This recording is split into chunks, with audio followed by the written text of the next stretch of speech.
Msanii aliyepata sapoti kubwa kutoka kwa Badi Toto Badi Mario ameingia kwenye wakati mgumu mara baada ya kuposti katika mtandao wa Instagram picha ambazo zilikuwa kidogo ni za mshangao, na mashabiki wamejikuta wakimtukana matusi mazito na kujikuta yupo kwenye trending story ambayo haiko vizuri. Kwa sasa platform amekuwa akishikiliwa na tuhuma kwa mashabiki kwamba yeye ni shoga, yani picha ambazo kwa sasa amekuwa akiziposti. Bwana, unaweza ukaona kabisa kama dalili zimeanza kuwa mbaya, yani kama zile dalili za rangi nyingi upinde wa mvua, yani siku hizi vijana naita pia kama hivyo, yani bishosti, yani kwamba mwamba platform anaweza kama ameweza kulefti grupu la WhatsApp. Kwa jinsi mwenendo unavyozidi kwenda, kadiri siku zinavyozidi kwenda, yani watu wamejaribu kufuatilia mwenendo wa picha zake zote anazoposti kwa sasa zimekuwa ni za tofauti. Na ilikuwa ni story ambayo ilikuwa inazungumziwa nyuma kwamba platform imekuwa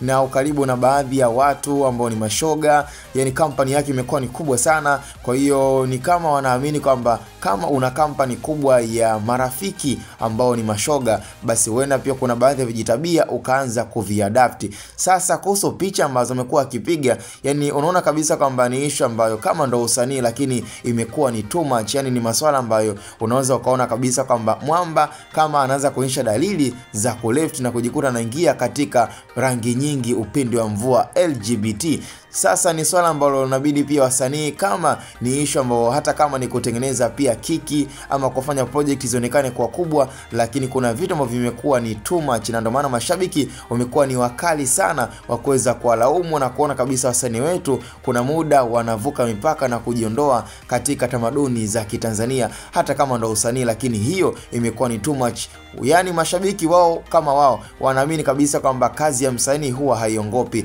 yani fanya project nzuri, tengeneza ngoma kali, tengeneza video kali, mambo mengine yatajipa yenyewe.